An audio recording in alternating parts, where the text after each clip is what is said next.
What's up, everybody? Here I am with a man who I feel needs, again, no introduction, but I'm going to let him introduce himself. Hi, I'm Rudy Sarzo.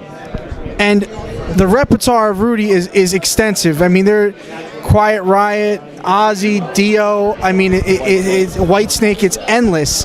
But what's more interesting is what you're working on right now. I see that you're actually working with your brother, and you're in Geoff Tate's version of Queensryche. That's right. We're in the Geoff Tate version of Queensryche, and for the first time, I'm playing with my brother in a international band. Yeah. What is that like? How does that feel? I mean, that's a family member. Tell me the story. Tell me the feelings. Well, the feelings are, when I was asked to recommend a guitar player for the band, the best person that I feel that I knew for the band was my brother, because he's a very dedicated musician. He could definitely play the material, and I knew that he was going to bring his best game every single night to every single show. How has the reaction from the fans been? How has the reaction from the media been? How has the reaction from the general heavy metal, I guess, family of musicians been? Well, of course, most of the people that come to our show are big Queensryche, Geoff Tate fans. So, right there, the reaction is going to be, they're on our side, basically. And it is very important for us to really respect and the legacy of the band.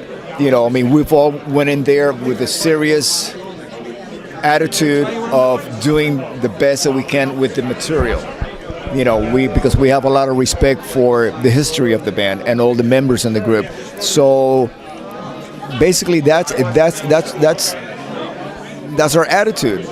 Play the best that we can and support, the direction of the band, that Geoff is taking the band on a certain direction, and really enjoy what we're doing.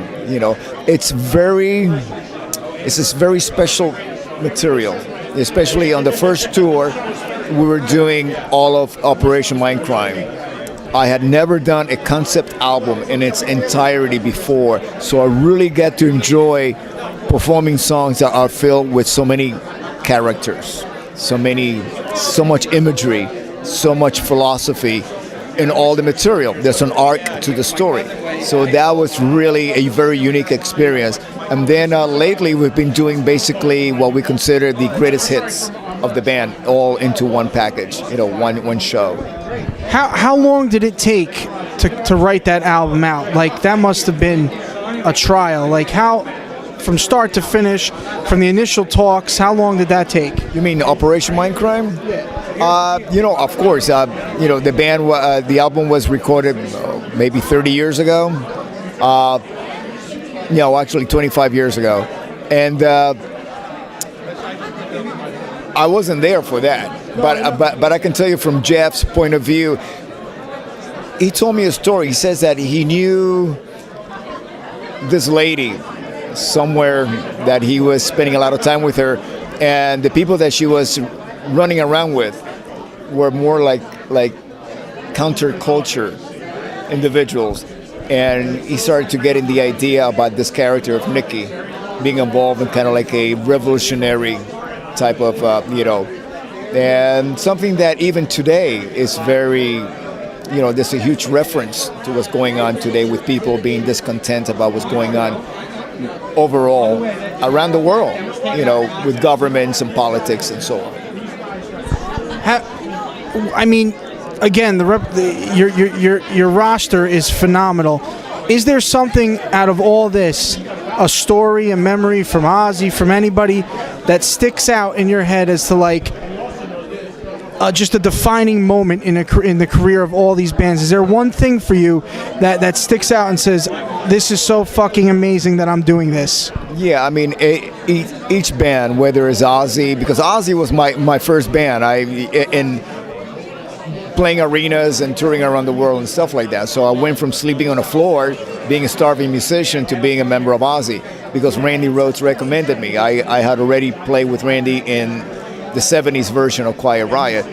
So that was to me the most significant one, because without that one, I wouldn't have the rest of the career that I had. So after that, Quiet Riot, going back and playing with Kevin DuBrow and of course Frankie Benali, who I had been playing with since the 70s in the Florida circuit, and us getting a #1 album with Metal Health, especially a record that nobody ever thought was going to do anything. We actually had the album done, and the recording industry, management and so on in LA didn't give us any hope.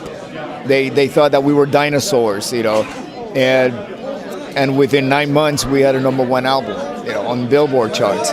So that was very significant. Also being a part of Whitesnake during that period from '87 to '94, that was incredible ride, with great band, great bunch of guys, musicians. Being a member of Dio from 2004 until the day he passed away, I learned a lot from Ronnie. At a time, I've heard that a lot from people. I had the pleasure of speaking to Vinny Appice and a couple people that worked on the crew. Vinny Appice has that new band Kill Devil Hill, and I actually spent 2 days with him. He stayed at my house because he was coming over. He was doing a show in Jersey, and I was the promoter who booked the show. He told me some very interesting things, and everybody that I talked to that has worked with Dio has said, well, Ronnie would be the proper way to say it, has worked with Ronnie, said that he was an amazing man and he was a teacher to many. He was definitely a mentor. He mentored everybody that became a member of the group, and I learned so much from him. One of the things that I still retain is Ronnie's love for creativity. He's even, we're going through a period where there's a lot of illegal downloading and so on. A lot of the musicians that I know stay away from creating new material or recording it and releasing it because they feel that their efforts are going to be stolen, by all of the illegal downloading or whatever. But Ronnie, he didn't care about that.